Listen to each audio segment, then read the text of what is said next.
Welcome to Surya Krishna maths. உறவுகளும் சார்புகளும் standard 10 பயிற்சி 1-5. பயிற்சி 1-5ல் இப்போ ஃபர்ஸ்ட் சம் பார்க்க போகிறோம். அந்த ஃபர்ஸ்ட் சம் வாசிக்கிறேன், கவனிங்க.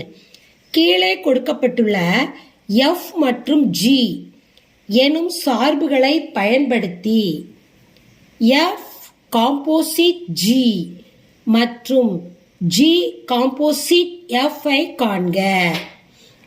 F composite G சீக்வல்ட் G composite F என்பது சரியா சோதிக்க.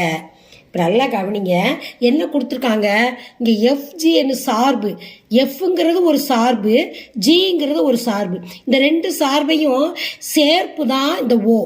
தமிழில் சேர்ப்புன்னு சொல்லுவாங்க. இந்த ரெண்டு சார்புடைய சேர்ப்பு, இங்கிலீஷில் காம்போசிட்.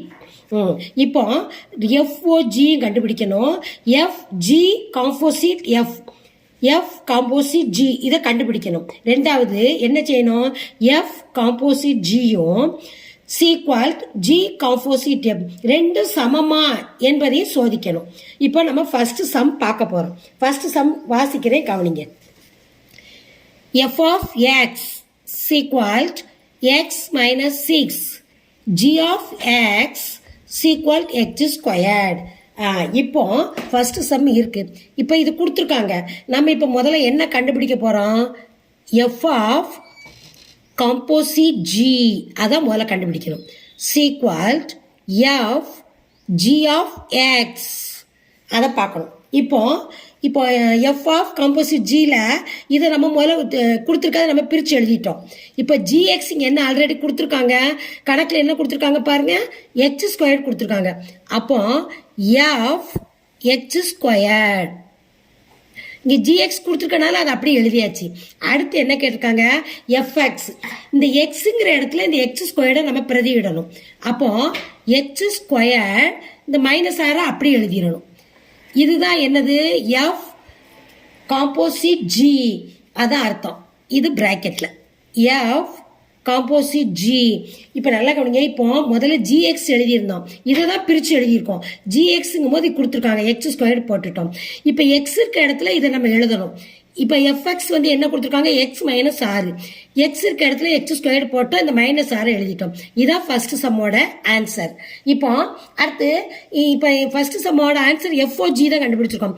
இன்னும் அடுத்து இது கண்டுபிடிக்கணும், ஜி காம்போசிட் எஃப் கண்டுபிடிக்கணும். இது வந்து இதோட ஆன்சர். இதுவும் சமமா நம்ம கண்டுபிடிக்கணும். இப்போ முதல் இது கண்டுபிடிச்சிருக்கோம். இப்போ ஜி காம்போசிட் எஃப் கண்டுபிடிப்போம். இப்போ G F F of X equals. இப்போ எஃப் ஆஃப் எக்ஸ் என்ன கொடுத்துருக்காங்க? எக்ஸ் மைனஸ் 6 கொடுத்துருக்காங்க. அதை எழுதிடணும். எழுதிட்டு இங்கே வெளியில் ஜி. இப்போ ஜிஎக்ஸ் பார்க்கணும். ஜிஎக்ஸில் இப்போ எக்ஸுங்கிற இருக்கிற இடத்துல நம்ம இதை பிரதியிடணும். இங்கே ஆல்ரெடி நம்ம என்ன கொடுத்துருக்காங்க? ஜிஎக்ஸு எக்ஸ் ஸ்கொயர் கொடுத்துருக்காங்க. அப்போ இது எக்ஸ் இருக்கிற இடத்துல பிரதி எடுக்கும்போது X minus 6 the whole squared. ஏன் நான் ஹோல் ஸ்கொயர் போடுறேன்? அங்கே எக்ஸ் ஸ்கொயர் கொடுத்துருக்காங்க ஜிஎக்ஸுக்கு. இங்கே ஜிஎக்ஸுக்கு ஏற்கனவே இது கொடுத்துருக்காங்க, எக்ஸ் மைனஸ் 6 நம்ம எழுதிட்டோம். இது வந்து எக்ஸோட மதிப்பில் பிரதியிடணும். அப்போ ஹோல் ஸ்கொயர். இது வந்து ஜி காம்போசிட் எஃப். இப்போ இந்த ஆன்சரும் சமமானு பாருங்க. இந்த ரெண்டு நான் சதுரம் போட்டிருக்கேன் பாருங்க. F composite g x square minus 6 answer.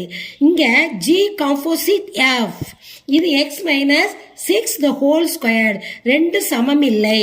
அப்ப என்ன எழுதணும்? First answer f composite G equalled not equal to G composite f not equal to. இப்ப என்ன இருக்க கவனிங்க. F composite G not equal to G composite f. இது ரெண்டு சமம் இல்லைன்னு எழுதிடணும். இதான் first answer sum. Second answer. இப்போ செகண்ட் சம் பார்க்க போறோம். F of X equals 2/x. G of X equals 2x square minus 1 கொடுத்துருக்காங்க. இப்போ ஃபர்ஸ்ட் நம்ம என்ன கண்டுபிடிக்க போறோம்? F composite G. அப்போ F G of X equals F G X என்ன கொடுத்துருக்காங்க, இதை நம்ம அப்படியே எழுதணும். 2x² minus 1. இந்த ஜிஎக்ஸுக்கு இங்கே எழுதியாச்சு. அடுத்து எஃப்எக்ஸ், இது வந்து எக்ஸுங்கிற இடத்துல பிரதியிடணும்.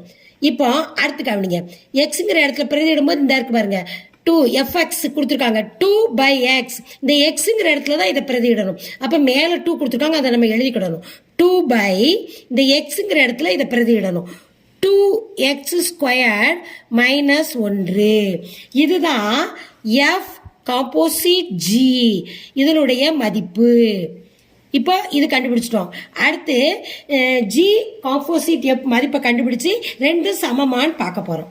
இப்போ அடுத்து g composite f equalled G FX. இப்போ எஃப் ஆஃப் எக்ஸ் என்ன கொடுத்துருக்காங்க, இங்கே 2/x கொடுத்துருக்காங்க, அதை நம்ம பிரதியிடணும். ஜி 2/x எஃப்எக்ஸ் கண்டுபிடிச்சாச்சு. இப்போ அடுத்து ஜிஎக்ஸுக்கு இங்கே என்ன கொடுத்துருக்காங்க, இது கொடுத்துருக்காங்க. இப்போ எக்ஸுங்கிற இடத்துல இதை நம்ம பிரதியிடணும். எக்ஸுங்கிற இடத்துல என்ன பிரதியிடணும், இந்த எக்ஸுக்குள்ள மதிப்பை பிரதியிடணும்.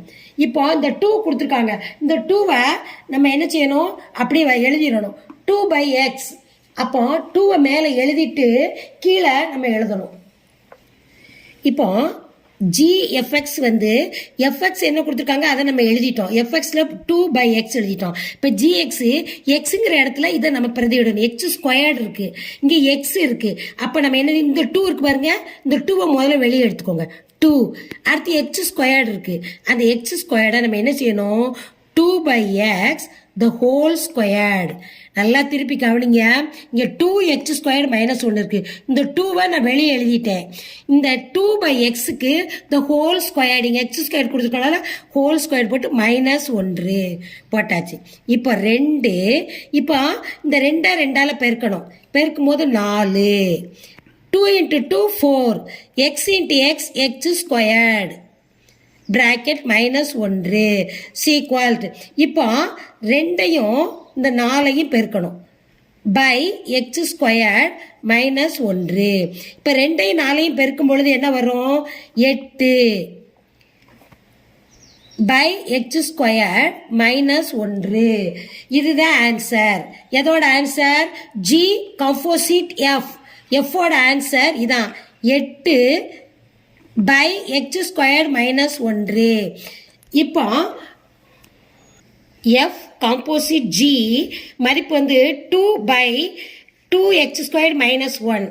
இங்கே ஜி காம்போசிட் எப்போட ஆன்சர் 8/x² மைனஸ் 1. அப்போ 2 என்ன இல்லை, சமம் இல்லை. அப்போ F composite G not equal to G composite F. இதான் இதோட ஆன்சர். இப்போ தேர்ட் சம் பார்க்க போகிறோம். F of X equals X plus 6/3. G of X equals 3/x. இப்போ நம்ம ஃபர்ஸ்ட் என்ன பார்க்க போகிறோம், F composite G equals F G X. இப்போ ஜிஎக்ஸ் வந்து என்ன கொடுத்துருக்காங்க, இங்கே 3 மைனஸ் எக்ஸ் கொடுத்துருக்காங்க.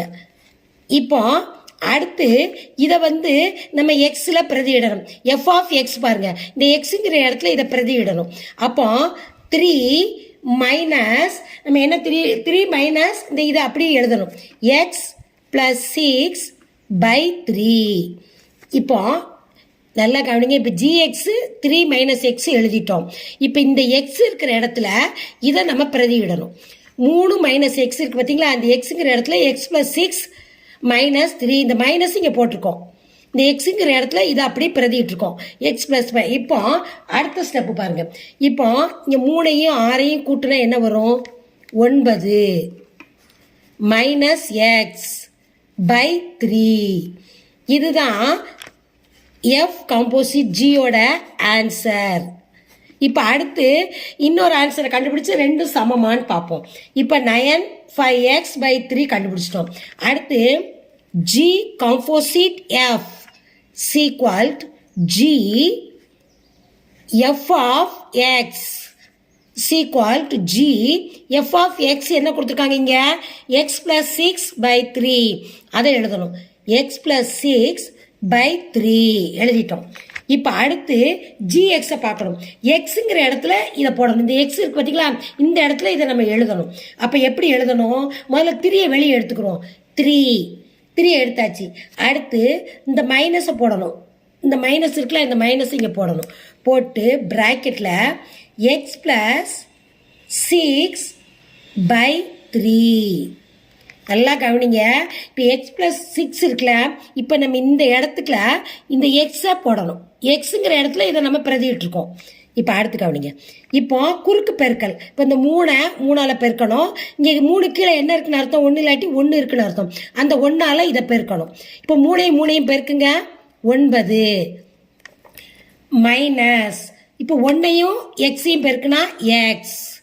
அடுத்து ப்ளஸ்ஸையும் மைனஸையும் பெருக்கும்போது மைனஸ். ஓரார் 6/3. இது எப்படி வந்துருச்சுன்னு திருப்பி சொல்கிறேன் கவனிங்க. இது குறுக்கு பெருக்கலால் பெருக்கணும். 3ஆல் பெருக்கணும். 3 9. இங்கே கீழே 3 கீழே 1 இருக்குன்னு அர்த்தம்.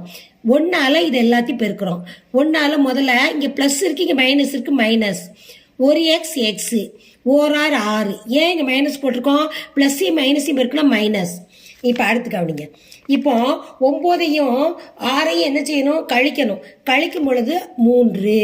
9 6ஐயும் கழிச்சா 3 மைனஸ் எக்ஸ் இந்த /3. இது வந்து எதோட ஆன்சர்? ஜி காம்போசிட் எஃபோட ஆன்சர். அப்போ இந்த ரெண்டு ஆன்சரும் சமமாக இருக்கான்னு பாருங்க. 9 மைனஸ் x/3 3/x/3. அப்போ சமம் இல்லை. F composite G not equal to G composite F. இதான் இதனுடைய ஆன்சர். இப்போ நம்ம 4th சம் பார்க்க போகிறோம். F of x equal 3 plus x. G of x equal x minus 4. இப்போ ஃபஸ்ட்டு F composite G பார்க்க போகிறோம். F G of x equal gx இங்கே என்ன கொடுத்துருக்காங்க? x minus 4 கொடுத்துருக்காங்க. அதை எழுதிட்டோம். இப்போ f of x பாருங்க, 3 plus x இருக்கு. இந்த இடத்துல நம்ம x உடைய மதிப்பை இங்கே நம்ம எழுதணும். இப்போ அப்போ என்ன எழுதணும்? 3 இந்த இதை எழுதணும். x இடத்துல xங்கிற இடத்துல இந்த இதை பிரதியிடணும். 3 plus x இந்த மைனஸ் 4 எழுதணும். 4. இப்போ கவனிங்க. இப்போ இங்கே 3 இருக்குது, இங்கே -4 இருக்குது. 4 3ஐயும் கழிக்கணும். கழிக்கும் பொழுது பெரிய நம்பருக்கு இடது பக்கம் உள்ள குறி தான் நம்ம போடணும். இப்போ எக்ஸ் -1 இந்த எக்ஸை எழுதிக்கணும். 4லேருந்து 3 கழிச்சிருக்கோம். பெரிய நம்பருக்குள்ள இடது பக்கம் குறி போட்டிருக்கோம். இதுதான் எஃப் காம்போசிட் ஜியோட ஆன்சர். இப்போ எக்ஸ் இருக்கிற இடத்துல இதை நம்ம பிரதியிட்டிருக்கோம். இப்போ கண்டுபிடிச்சாச்சு ஆன்சர். இப்போ அடுத்த ஆன்சர் என்ன கண்டுபிடிக்க போகிறோம்? G composite f equalled g f of X equalled g f of எக்ஸோட மதிப்பு என்னதுங்க? 3 plus x. அதை எழுதணும். 3 plus x எழுதிட்டோம். இப்போ அடுத்து கவனிங்க. இப்போ 3x எக்ஸுங்கிற இடத்துல இதை நம்ம பிரதியிடணும். இங்கே கொடுத்துருக்காங்க பாருங்க, x -4. இந்த எக்ஸுங்கிற இடத்துல இதை நம்ம பிரதியிடணும். கவனிங்க. அப்போ 3 plus x -4. புரியுதா? நல்லா புரியுதாங்க? கவனிங்க நல்லா. இப்போ 3 plus x வந்து இந்த எக்ஸுங்கிற இடத்துல பிரதியிட்டிருக்கோம். பிரதியிட்டு அந்த -4 எழுதியிருக்கோம். இப்போ அடுத்து கவனிங்க. இப்போ இங்கே -4 + 3 கழிக்கணும். கழிச்சா என்னது? 1. பெரிய நம்பருக்கு இடது பக்கம் உள்ள குறி போடணும். -1. அதுக்கு முன்னாடி இந்த எக்ஸ் எழுதிடும். எக்ஸ் -1. 4லேருந்து 3 கழிச்சிருக்கோம். 1. பெரிய நம்பருக்கு இடது பக்கம் குறி போட்டிருக்கோம். இந்த எக்ஸ் எழுதியிருக்கோம். அப்போ x -1 ஜி காம்போசிட் எஃப். இப்போ ரெண்டும் பாருங்க சமமாக இருக்கு பாருங்க. F composite G x -1 G composite F X minus 1 ரெண்டு சமம். இந்த கணக்கு இப்போ 4 கணக்கு பார்த்ததுல இது ஒன்று தான் சமம். F composite g X minus 1 G composite F X minus 1 இந்த ரெண்டும் சமமாக இருக்கு. அப்போ F composite G சீக்வல்ட் G composite X ரெண்டு சமம். இந்த 4th சம்மில் தான் ரெண்டு சமமாக இருக்கு. இப்போ நம்ம 5th சம் பார்க்க போகிறோம். F of X equals 4x squared minus 1 G of X equals 1 plus x. இப்போ எஃப் ஆஃப் காம்போசிட் ஜி அதை நம்ம பார்க்க போகிறோம். F composite G F G X equals F G X இங்கே என்ன கொடுத்துருக்காங்க நல்லா பாருங்க கணக்கில் 1 plus x கொடுத்துருக்காங்க. அப்போ 1 plus x போடணும். அடுத்து என்ன கொடுத்துருக்காங்க எஃப்எக்ஸ். இப்போ எஃப்எக்ஸில் 4x ஸ்கொயர்ட் மைனஸ் 1 கொடுத்துருக்காங்க. எக்ஸுங்கிற இடத்துல தான் இதை நம்ம போடணும். அப்போ இங்கே எக்ஸ் ஸ்கொயர்ட் கொடுத்துருக்காங்க. இந்த 4 முதல்ல நம்ம வெளியே எடுத்துருவோம். 4 வெளியே எடுத்துட்டு 1 plus x the whole squared. இந்த இது வந்து எக்ஸுங்கிற இடத்துல பிரதியிடணும். இங்கே ஆல்ரெடி எக்ஸ் ஸ்கொயர்டு கொடுத்துருக்காங்க. அப்போ நம்ம 1 plus x the whole squared போடணும். இந்த -1 அடுத்து வெளியே எழுதிடணும். இந்த -1 4x ஸ்கொயர்டு -1 இருக்குது. நல்லா கவனிங்க. இந்த 4 முதல்ல வெளியே எடுத்துடணும். இந்த எக்ஸ் ஸ்கொயர்டில் இந்த எக்ஸுங்கிற இடத்துல பிரதிக்கிட்டு இருக்கோம். இப்போ அடுத்து கவனிங்க. இப்போ 4 இப்போ 1 by x ஸ்கொயர்டை நம்ம ஏற்கனவே நீங்கள் படிச்சிருப்பீங்க a plus b the whole ஸ்கொயர்டுன்னு. அதுக்கு என்ன equation a squared plus b squared plus 2ab படிச்சிருப்பீங்க. அந்த ஃபார்முலாவை பண்ணி கூட நம்ம இதை செய்யலாம். இல்லாட்டி நம்ம என்ன செய்யலாம் இப்படி கூட செய்யலாம். 1 plus x into 1 plus x squared தானே, அதனால 2 தடவை போட்டிருக்கோம். போட்டு -1 இது a plus b the whole ஸ்கொயர்டுங்கள இருக்குது. இந்த ஃபார்முலாவிலையும் நீங்கள் செய்யலாம், இப்படியும் செய்யலாம். கவனிங்க 4. இப்போ இந்த 1ஆல் இது 2ஐயும் பெருக்கணும். 1ஐயும் பெருக்கும்போது 1 1ஆல் இந்த எக்ஸை பெருக்கிறோம் ப்ளஸ் எக்ஸ். இப்போ இந்த எக்ஸால் இந்த 1 பெருக்கிறோம் எக்ஸ். எக்ஸால் எக்ஸை பெருக்கும்போது எக்ஸ் ஸ்கொயர்டு -1 ஈக்குவல் டு 4 1 எக்ஸையும் கூட்டினா 2x ப்ளஸ் எக்ஸ் ஸ்கொயர்டு -1. இப்போ ப்ராக்கெட்டில் இருக்கிறது எல்லாத்தையும் நம்ம இப்போ இங்கே ஸ்கொயர்டு இருக்கிறத நீக்கிட்டோம். 2 தடவை போட்டு பெருக்கி முடிச்சாச்சு. இப்போ ப்ராக்கெட்டில் உள்ளதை ப்ராக்கெட்டில் வெளியில் இருக்கிறதால பெருக்க போகிறோம். 4வது வாய்ப்பாடால் எல்லாத்தையும் பெருக்கணும். 1 நாள் 4 ப்ளஸ் இப்போ 4 2ஐயும் பெருக்குங்க 8x ப்ளஸ் 4 எக்ஸ் ஸ்கொயர்டு பெருக்கும்போது 4x ஸ்கொயர்டு -1 போடணும். இப்போ அடுத்து கவனிங்க. இப்போ எக்ஸ் ஸ்கொயர்டை முதல்ல எழுதிடுவோம். 4x squared plus 8x. இப்போ இங்கே 4 இருக்குது, இங்கே -1 இருக்குது. இந்த 4x ஸ்கொயர்டு எழுதிட்டோம், 8x எழுதிட்டோம். -1 ப்ளஸ் இருக்குது, அப்போ கழிக்கணும். 4ல் 1 கழிச்சா 3. பெரிய நம்பருக்குள்ளே இடது பக்க குறி தான் போடணும். +3. இதுதான் எதோட ஆன்சர் எஃப் காம்போசிட் ஜி அதோட ஆன்சர். அடுத்து நம்ம என்ன கண்டுபிடிக்கணும் ஜி காம்போசிட் எஃப். அப்போ g f of x equal to g f of x என்ன கொடுத்துருக்காங்க இங்கே கவனிங்க 4x ஸ்கொயர்டு -1 அதை எழுதணும். 4x squared -1 F of X எழுதிட்டோம். அடுத்து இப்போ எஃப்ஜி வந்து 1 plus x கொடுத்துருக்காங்க. அதை எக்ஸுக்கிற இடத்துல எழுதணும். 3. இப்போ எஃப் 4 ஸ்கொயர்ட் -1 கொடுத்துருக்கு. இப்போ எக்ஸுங்கிற இடத்துல இதை நம்ம பிரதியிடணும். இப்போ ஜி ஆஃப் எக்ஸ் என்ன கொடுத்துருக்காங்க 1 plus x கொடுத்துருக்காங்க. அப்போ அந்த 1ஐ எழுதிக்கிடணும். 1 ப்ளஸ் அந்த எக்ஸுங்கிற இடத்துல இதை நம்ம பிரதியிடணும். 4x ஸ்கொயர்ட் -1 இதை பிரதியிடணும். இப்போ நல்லா கவனிங்க. இப்போ +1 ப்ளஸ் 4x ஸ்கொயர்ட் -1. இப்போ இந்த +1 -1 கேன்சல் ஆயிரும். ஈக்குவல் டு 4x ஸ்கொயர் தான் answer. G of x g composite f equal 4x squared. இப்போ இதனுடைய ஆன்சரும் இதனுடைய ஆன்சரும் எப்படி இருக்குன்னு பாருங்க. சமம் இல்லை. F of composite g 4x square plus 8x plus 3 இருக்கு. ஜி காம்போசிட் எஃப் வந்து 4x ஸ்கொயர். அப்ப ரெண்டு சமம் இல்லை. ஆன்சர் எப்படி எடுத்து எழுதணும்? F composite G not equal to G composite F. இதான் இந்த சம்மோட ஆன்சர். இந்த வீடியோவை லைக் பண்ணுங்க, சப்ஸ்கிரைப் பண்ணுங்க, உங்க ஃப்ரெண்ட்ஸுகளுக்கெல்லாம் ஷேர் பண்ணுங்க.